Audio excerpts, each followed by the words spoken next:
Tom, hello. Hey Mark, how you doing? I am well. We are in LA We right are now. sunny LA. In sunny LA. And we've been playing Borderlands 3. We have. And hopefully we're going to be able to tell you a little bit more about it than you knew already. I mean, that's the dream. So, first off, what did you think? I had a lot of fun. Yeah. Obviously, we only got to play one segment on the new level, or the new world, actually, probably should say, and that's Promethea. And to me, that new world was completely different to anything I've seen in a Borderlands game before. It felt much more, well, it feels weird saying this, very Halo, the level, kind of something out of Halo Reach. And Okay. that clicked well for me as a big Halo fan. I loved that. Yeah, I mean, see, the interesting thing, there's going to be a few new worlds. You get there by travelling around in your brand new spunky little spaceship. I love that ship. What's it called? Sanctuary 3. It kind of gives me kind of Super Mario Odyssey vibes, where you can kind of customize the ship in there, but like on a massive scale. Interesting. And yeah, the new worlds, they look and play very different, but also extremely similar to Pandora. Now, we had a presentation by Randy Pitchford, and he said that the tagline that they were looking at when they were creating Borderlands 3 was fresh and familiar. And that kind of rings true. Yeah, so the new worlds, they are obviously fresh because they're new, but it's also very familiarly Borderlands. I mean, when you have that art style, that look, that feel, the gameplay, the shooter-looter atmosphere, everything about it, it's always going to feel familiar.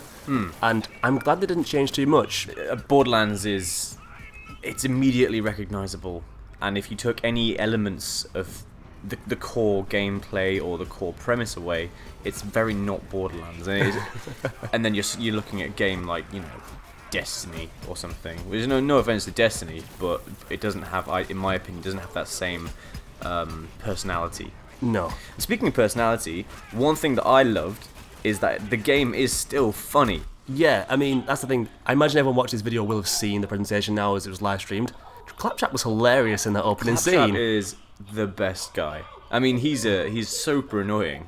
Oh yeah, but he's the best. But yeah, it still has its sense of humour, which it's great to see after a hiatus of 7 years. On the mainline series, at least. Obviously, we've had pre-sequel and Tales from the Borderlands, which were also both hilarious. Yeah, and the guys who wrote the story at Gearbox have done a fantastic job, from what we've seen, of creating these new characters that are just as funny as the old ones, and they're interacting with the old Borderlands crew. yeah. Really organically, and you're seeing a lot of new relationships formed, which is really nice. It's just lovely. One of the interesting things that when we spoke to Randy Varnell, yeah, when we spoke to him, he pretty much said that in the old Borderlands game, it was one person doing the head writing.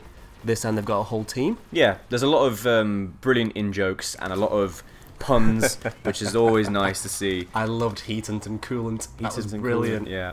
And a lot of just general satire, which is what it's quite, the game is known for as a series. So, what's new then? What did you notice immediately off the bat that's new? I mean, it was pretty obvious. They showed it straight away. It was the clambering and sliding, like some very modern mechanics brought into the franchise, and it breathes new life and actually adds a lot of, for me, speed to the fights. Yeah, there's also now an element of verticality to the combat that perhaps was there, but now you can create it yourself. Like if you see a box in the middle of your enemies and you think, okay, well I need to get up there so I can rain some fire down on them, you can do that now. A lot of dodgy platforming has been completely taken out of the game, and that was always a huge detriment for me to an extent because I'm not the best at platforming. The thing that I liked about it was that you now have not full, but you have a decent amount of customization of characters. So there are 4 new Vault Hunters that you're going to have the chance to play around with. Yes. And each of those has 3 distinct, I can't remember what they called them, but they're basically skill trees. Yeah. So they have 3 distinct skill trees that you can switch between at any time. You can do it whenever you want, and pour in skill points as you level up throughout the game. You can also do, we didn't see much of it, but you can do at least some base level physical customization on characters. Change faces and put some new clothes on them and do some emotes and what have you. Yeah, we only saw that in the live stream presentation. We didn't get a chance to have hands-on with that, which is kind of a shame. I would love to see more. Yeah, I mean, it's not a game changer in any capacity, but it's nice to see that it's there. Randy Pitchford made a big song and dance about there being no microtransactions, no pay-to-win elements. It is just shooting things, getting loot, having fun. Okay, cool. So, things that you didn't like.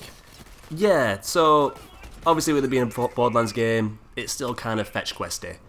I Right. did a quest. It was only a side quest, and actually I enjoyed it. To be honest, it was only on hindsight when I walked away and thought about it that I had this complaint. Yeah. There's a side mission where there's a woman. She's complaining that two brothers murdered her entire family. It's a very funny quest, despite the It context. sounds it. Yeah. Yeah, and Laugh riot. the two brothers are claiming that they killed them. Each one is like, no, I killed them, no, I killed them, and they're bragging for it. And they want to be the person the Vault Hunter hunts down. And so the sister of the family, she's just like, kill one of them, it's fine. I don't care which one, I'll probably be eased of my pain if you just kill one of them. And it's like, cool, I will go all this way, walk all the way there, and kill just one of them. And I did that, and it's like, alright, you can leave now. So I wander back to her, got to get my Cyclone. The Cyclone's amazing, by the way. And she's like, you know what, I'm not eased, go back and kill the other. And I had to go all the way back. And the backtracking was just, it felt unnecessary. Like, it wasn't funny that they made me go back. It kind of felt like it was meant to be funny. It was just more of a nuisance. And I get Borderlands a lot of backtracking, it's part of the game, but in the same mission, in the same storyline, just for the sake of her to go, actually nah, go back again, I wasn't a fan. Well, so it's interesting you bring this up because I didn't do that mission, so I didn't experience that, and I have to wonder. Not that you're wrong. I have to wonder if that's something that they've used a lot of. You know, it could just be that one mission. We don't know. We must stress that we've only played about an hour and a half, probably, of the game, in a very controlled section. So that could just be that one-off mission. But if you're right, and it is something that you have to do quite a lot, you know, a lot of backtracking and fetch quests, that it's hardly innovative. And I know we can praise Borderlands for sticking true to its formula. Some things have to change, though. Yes. Just with the general evolution of video games. And if that is still in there, then it's kind of, well, it's a bit dull. I mean, it's fine if it's the uninspired. odd one. Like, you play something like Skyrim or Oblivion, and it's like, there's always going to be fetch quests. They're always going to be there.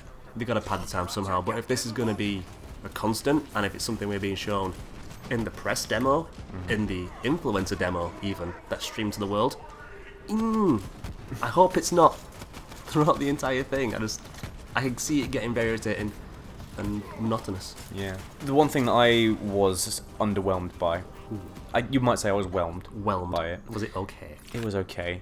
Is the driving sections. Yeah, you have issues with this. Yeah, So again, we don't know how frequent they're going to be. We don't know how much of the game there'll be. It looks as though you're just using the driving to get from point A to point B in some places, just have a little bit of a muck about in an open world. But I found it to be quite tedious and kind of fiddly just to get around. So that, again, the section that we played, it was quite sort of narrow streets. And the way that you control the driving is with the analog sticks and not the back buttons, as we've become accustomed to. The back buttons are used for guns, whereas the analog sticks are used for moving and aiming. And I felt that it was the response wasn't good enough for that to be used. So it was very lackadaisical. It kind of felt a little bit sloppy. If you crashed into something, it was kind of annoying to reverse and turn around, and the turning circles weren't quite right. I will agree with that. Like, what you're saying about the controls, I had no problem with it. Okay. In fact, I really enjoyed the controls for driving. Right. And I'm not. It's personal preference, as is the world of video games, and I had no problem with that. But yeah, the turning circles, and when you crash into something, even I was like, oh, now I have to get out of this. Yes, but they are very minor nitpicks in minor. what is shaping up to be, in my opinion, a very good game. Yeah. Possibly one of the games of the year. Fingers crossed, he Hopefully says. so, yeah. Like, we've had a lot of fun playing this game. And I can't wait to play more. Randy Pitchford said that they're bringing it to E3, Gamescom, PAX. Guardian Fest? What's it called? Guardian Con, perhaps? I don't know. Destiny. Destiny. The Destiny convention. Yeah, so they're basically taking it on a world tour before it releases in September 13th. I believe is release date. So yeah, we'll see more of it before then. But I'm very happy with what I've seen, minus those couple of details, but they're not huge. They're not huge. So yeah, I'm excited. I am looking forward to this game. I had a lot of fun, and I can't wait to play more. I want to see more worlds. Yeah, same. So yeah, I think we have wrapped up everything we want to say about Borderlands 3 from our time. Yeah, cool. If there's anything that you wanted to ask us, I'm sure we can do some answers in the comments, or let us know what you want to see in Borderlands. Yeah. Cool. Thanks a lot, Mark. Cheers, Tom. Bye bye.